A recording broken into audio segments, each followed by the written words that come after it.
Pukul 6 waktu Indonesia Tengah, Radio Republik Indonesia ND menghadirkan Warta Berita.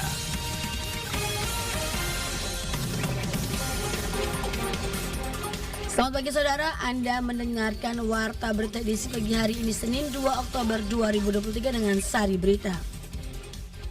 Penyidik Satuan Reskrim Polres ND melakukan pelimpahan berkas perkara dan barang bukti kasus dugaan korupsi pengadaan mobil ambulans pada Dinas Kesehatan Kabupaten ND ke JPU.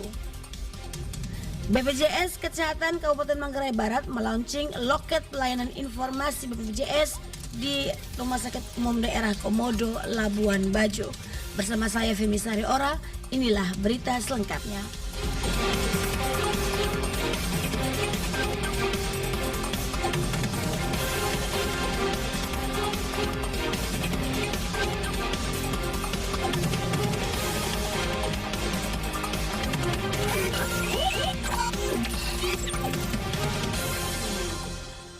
Penyidik Satuan Reserse dan Kriminal Reskrim Polres ND melakukan pelimpahan berkas perkara dan barang bukti kasus dugaan korupsi pengadaan mobil ambulans pada Dinas Kesehatan Kabupaten ND Jumat 29 September kemarin.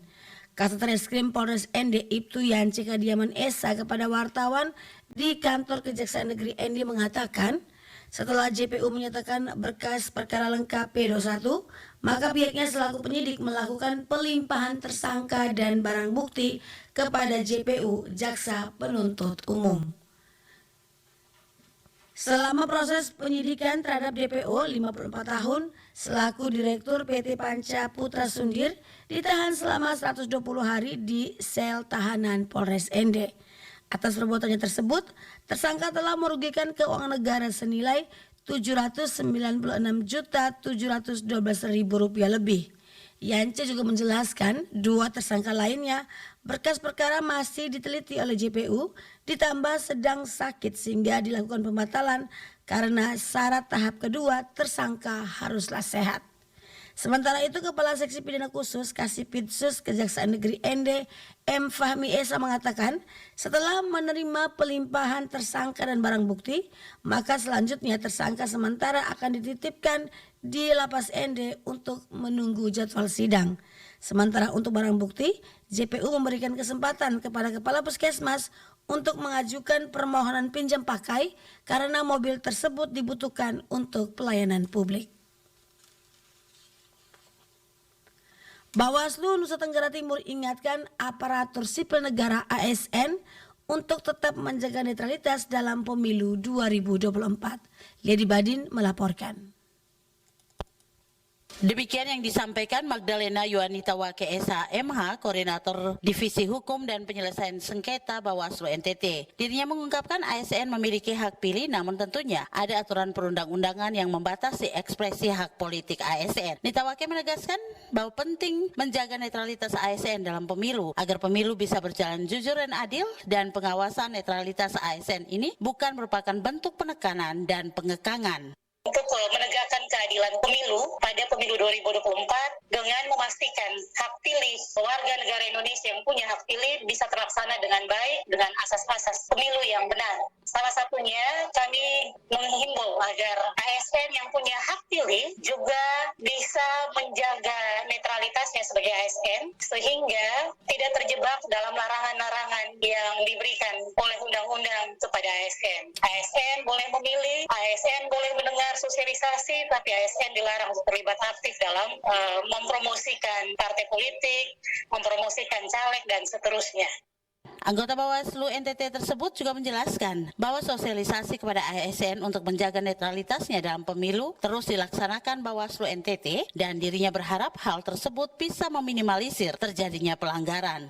Kaitan dengan netralitas ASN, cara formal informal kita lakukan. Cara formal dalam perencanaan rutin itu kita punya namanya kegiatan pencegahan, di dalamnya berisikan pendidikan politik terhadap, termasuk di dalamnya ASN, melibatkan komite ASN dalam melakukan sosialisasi tentang netralitas ASN. Nah, ini sudah kita lakukan beberapa kali di provinsi sendiri, sudah yang melibatkan KASN ini sudah kita lakukan. Yang kedua, kita juga sudah melakukan upaya pencegahan menyurat resmi yang sifatnya adalah himbauan kepada Pemda, dan isinya kita menjelaskan tentang ketentuan untuk netralitas ASN, juga larangan-larangan yang ada di ASN untuk tidak berpolitik praktis. Anita Wake juga mengungkapkan bahwa sangat penting menjaga netralitas ASN dalam pemilu karena netralitas ASN sangat berpengaruh dalam menjaga kepercayaan publik dan berpengaruh pula pada pelayanan publik. RRI ND Lady Badin melaporkan. Untuk memaksimalkan pemberian informasi dan menangani pengaduan peserta JKN di rumah sakit, BPJS Kesehatan Kabupaten Manggarai Barat melaunching loket pelayanan informasi BPJS di RSUD Komodo Labuan Bajo. Selengkapnya dilaporkan Rosa Dalima. Pembukaan loket pelayanan informasi BPJS Kesehatan itu. Seiring dengan bertambahnya jumlah peserta JKN, BPJS Kesehatan Manggarai Barat memandang perlu dilakukan transformasi terhadap mutu pelayanan. Kepala BPJS Kesehatan Manggarai Barat Febronia Animan kepada RRI mengatakan, nantinya petugas rumah sakit yang ditunjuk akan bertugas memberikan informasi dan melayani pengaduan peserta JKN terkait pelayanan. Selanjutnya, petugas akan mencatat pada aplikasi saluran informasi dan penanganan pengaduan SIPP. Petugas rumah sakit juga dapat bekerja sama dengan BPJS, baik dalam bentuk pelayanan on-site maupun mobile. Hal ini dilakukan untuk memastikan peserta menerima pelayanan terbaik dengan membuka kanal-kanal layanan dalam meningkatkan mutu pelayanan di Labuan Bajo. Tujuan utamanya adalah peningkatan mutu layanan. Salah satu upaya peningkatan mutu layanan ini juga artinya kita harus menyiapkan kanal-kanal yang mudah diakses oleh masyarakat, terutama peserta JKN. Inovasi terbaru itu selain peserta JKN bisa menggunakan aplikasi untuk menyampaikan pengaduan atau membutuhkan informasi, nah kami sekarang itu menyiapkan loket pelayanan tatap muka yang disiapkan di rumah sakit. Lebih lanjut, Febronia jelaskan waktu pelayanan di loket juga disesuaikan dengan jam pelayanan rawat jalan di rumah sakit. BPJS Kesehatan juga memperkenalkan portal Quick Response Poros yang ditempatkan di fasilitas kesehatan. Inovasi ini membawa kemudahan digital bagi peserta JKN dalam mengakses aplikasi pendukung yang disiapkan oleh BPJS Kesehatan serta memperlancar proses pelayanan di fasilitas kesehatan. Mereka dimudahkan untuk mendapatkan akses informasi, juga mereka bisa mengadu apabila terjadi hal-hal yang kurang diinginkan saat mendapatkan pelayanan kesehatan. Febronia juga kemukakan poros terdiri dari aplikasi kesan dan pesan setelah layanan atau kesan, SIPP, antrian, dan web screening yang dapat dimanfaatkan peserta untuk mendapatkan dukungan layanan yang lebih mudah dan cepat. Dia memastikan dalam waktu dekat seluruh rumah sakit yang ada di Labuan Bajo akan memiliki loket pelayanan informasi BPJS. RRI ND Rosa Dalima melaporkan. Anda sedang mendengarkan Warta Berita RRI ND. Badan Kependudukan dan Keluarga Berencana BKKBN Provinsi NTT melakukan kegiatan pembinaan tenaga pendamping ibu hamil dan keluarga berencana pasca persalinan KBPP dalam rangka penurunan stunting di Kabupaten ND. PLT Kepala Perwakilan BKKBN NTT Dr. Elsa Pongtularan MKes saat membuka kegiatan tersebut mengatakan Provinsi NTT pemerintah telah melakukan berbagai upaya dan langkah strategis antara lain dengan melakukan sosialisasi rencana aksi nasional percepatan penurunan stunting RAN Pasti. Tindak lanjut dari upaya tersebut, maka saat ini telah dibentuk tim pendamping keluarga TPK di setiap desa dan kelurahan sebanyak 4.298 TPK atau 12.894 kader, yakni dari bidang desa, kader PKK, dan juga kader KB. Pada tahun 2023 ini, kata Dr. Elsa, pemerintah Provinsi NTT telah menargetkan penurunan stunting 12% sampai dengan 10%, dan tahun 2024 menjadi zero stunting. Menurutnya, kolaborasi dan koordinasi secara masif dan melibatkan semua elemen masyarakat sangatlah penting untuk mempercepat penurunan stunting di Nusa Tenggara Timur. LA Baju Flores menggelar Weekend Market dan Sunset Soiree yang merupakan pameran UMKM di atas laut pertama yang digelar di Labuan Bajo. Laporan Epi Wahab.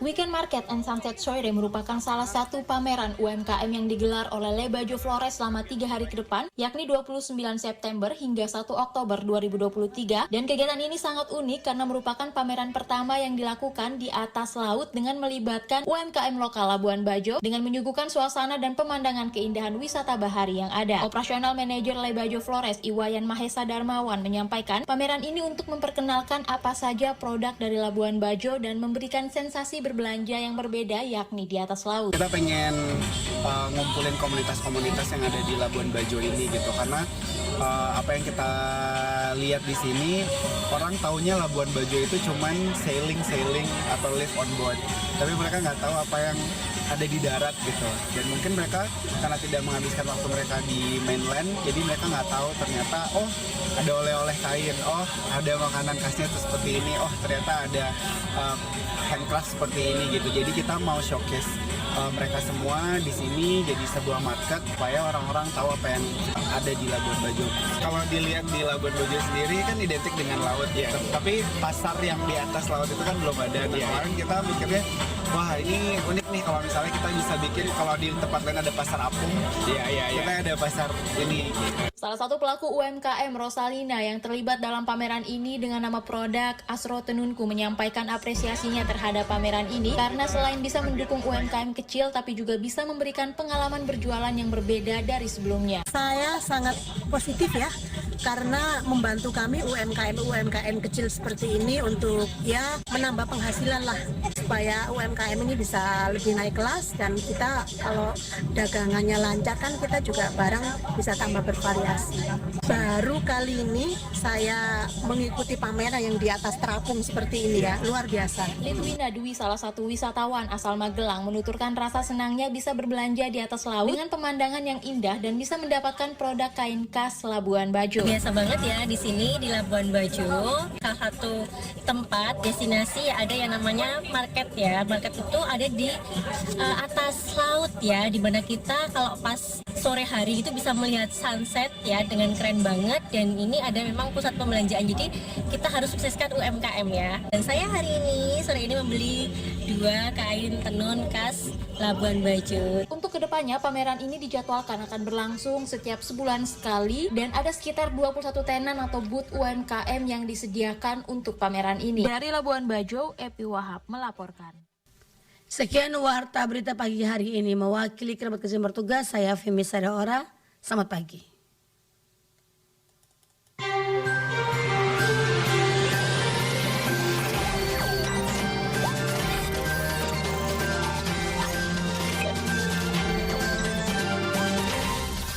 Terima kasih Anda telah mengikuti Warta Berita RRI ND.